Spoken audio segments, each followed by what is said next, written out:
Olá pessoal, boa tarde. Estou aqui gravando esse vídeo aqui para abençoar a sua vida através da palavra do nosso Senhor Jesus Cristo. Com certeza nesta tarde Deus tem uma palavra para o seu coração. E eu quero deixar para você uma palavra aí sobre o Espírito Santo. A importância do Espírito Santo na nossa vida, se de fato estamos com o Espírito Santo e o Espírito Santo está com a gente. E para texto base, o versículo base aqui para o nosso diálogo, nossa palavra, é o livro de João, capítulo 14, versículo de número 16 e diante, que diz assim: E eu rogarei ao Pai, e Ele vos dará outro Consolador para que fique convosco para sempre. Versículo 17. O Espírito da verdade, que o mundo não pode receber, porque nem o vê nem o conhece, mas vós o conheceis, porque habita convosco e estará em vós. Então está aqui a palavra do nosso Deus, quando os discípulos, Jesus estava falando ali da sua partida, Ele começa dizendo: na casa do meu pai há muitas moradas, não se turbe o vosso coração. E ali os discípulos se desesperam, perguntam onde é o caminho. Jesus diz que Ele é o caminho, mas o que é mais interessante é que Jesus, Ele lá na frente, Ele vai dizer: eu não deixarei vocês órfãos, Ou seja, vocês não vão ficar sozinhos, sem pai, vocês não vão ficar sem um conselheiro. Eu vou mandar para vocês um ajudador igual eu, que faz o que eu faço, que é eu também, que faz parte de mim. Ele é o Consolador, o Espírito Santo. Então a gente vai ver no versículo que a gente acabou de ler, o versículo 14, ele diz assim: o Espírito da verdade que o mundo não pode receber. Isso aqui é interessante, meus amados e queridos, que a gente vê que o mundo ele não pode receber o Espírito Santo. Por quê? Porque só o nome dele já está falando Espírito Santo, Então significa que ele é santo. A Bíblia diz que seguir João 14, Hebreus capítulo 12, versículo 14, seguir a paz e a santificação, sem a qual ninguém verá o Senhor. Quando nós olhamos para esse texto bíblico, nós podemos entender, através da palavra de Deus, que Deus é santo e Ele quer que nós sejamos santos para que possamos receber a dádiva do seu Espírito Santo. Então ele diz: o mundo não pode receber. Por que o mundo não pode receber? Porque o mundo, está escrito aqui, ele não vê nem o conhece. Você está entendendo?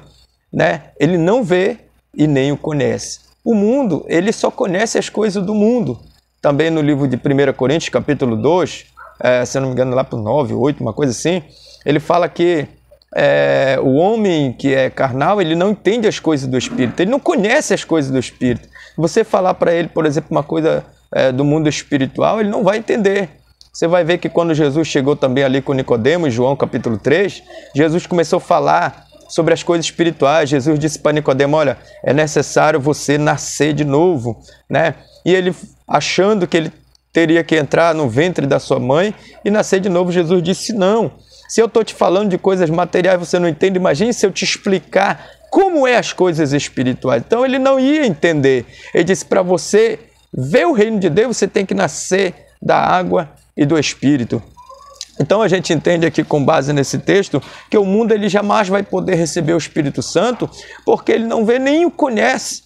O mundo não quer saber das coisas do Espírito Santo, ele não conhece as coisas de Deus. O interesse dele é nas coisas do mundo. Você vê que as pessoas do mundo ela não se importam com as coisas de Deus, elas não querem saber das coisas de Deus, por isso que ela não pode receber as coisas de Deus, porque as coisas de Deus se recebem pela fé. A Bíblia diz em Hebreus capítulo 11, versículo 6, que sem fé é impossível agradar a Deus. Então, como eu vou receber o Espírito Santo? Primeiro, eu preciso crer no Espírito Santo, preciso acreditar no Espírito Santo. Segundo, eu preciso estar preparado para receber o Espírito Santo. Quando nós olhamos a Bíblia, ela vai dizer que nós somos o templo e morada do Espírito Santo.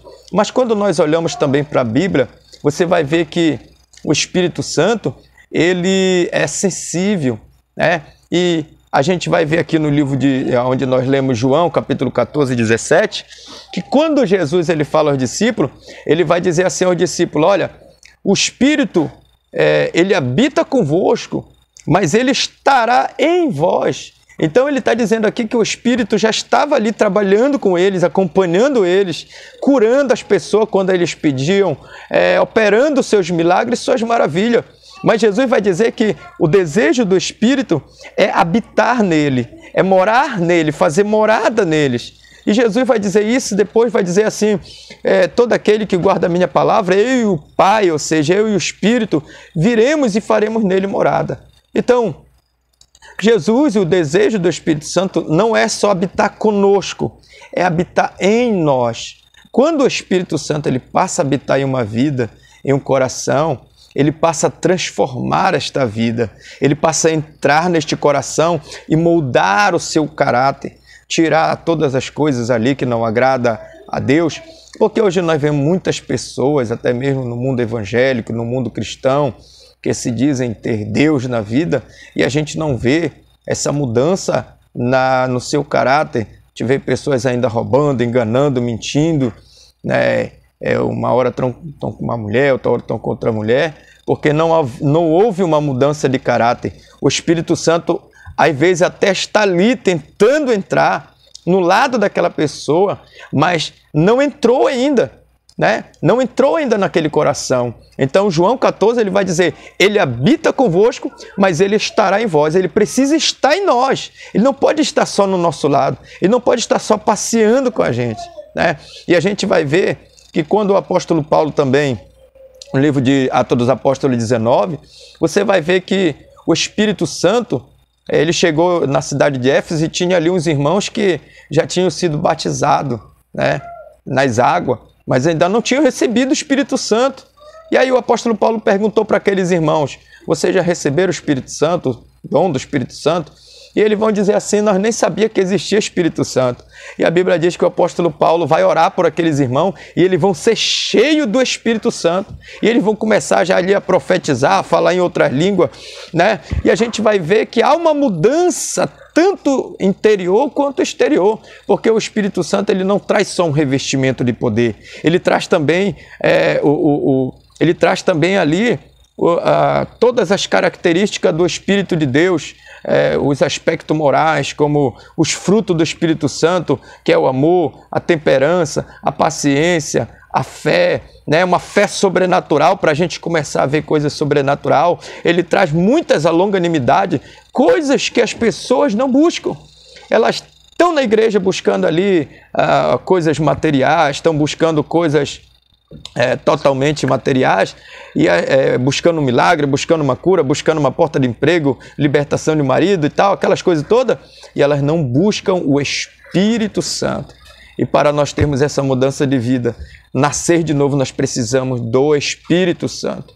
E quando nós vamos olhar também ali para a vida de Saul, quando Saul ele vai entrar ali no arraial dos profetas, a Bíblia diz que ele vai ser mudado em um outro homem, por causa do Espírito Santo que desceu sobre ele, e ele foi cheio ali do Espírito Santo, e ele foi mudado em um outro homem. Nós precisamos desse Espírito Santo, precisamos buscar isso. Nesses últimos dias, que a sua visão, que o seu interesse em buscar a Deus, não seja coisas materiais, não seja porta de emprego, não seja bênçãos financeiras, mas seja o Espírito Santo, para que você tenha uma mudança de caráter, para que você tenha uma mudança de vida, para que você venha a ser uma nova criatura. Pense nisso que eu estou lhe falando. Busque o Espírito Santo. Talvez ele já habite aí perto, ele esteja pertinho de você, batendo na porta. Como diz a Bíblia, eis que eu estou à porta e bato, né? Aí, irmão, mas eu já aceitei Jesus. Mas talvez você não tenha abrido a porta do teu coração. Você dobrou o joelho, confessou, falou que quer entregar a vida para Jesus, mas a casa ainda está toda suja, você precisa jogar fora aquelas coisas velhas para que o Espírito Santo venha entrar em você e morar de fato dentro do teu coração. Deus abençoe a sua vida, busque o Espírito Santo. Nós não estamos precisando nesses últimos dias de grandes oradores, grandes profetas, nós estamos precisando do Espírito Santo. O Espírito Santo é que vai mudar toda a história de uma nação. Quando uma igreja ela se põe a buscar o Espírito Santo verdadeiro, não misticismo, não movimentos, mas o Espírito Santo. Há uma mudança radical, sobrenatural de caráter, não só na vida de quem começou a buscar, mas na vida de toda uma sociedade, como a gente já viu aí em histórias de grandes avivalistas, né, que trouxeram um grande avivamento nesta terra. Que Deus abençoe você, em nome de Jesus.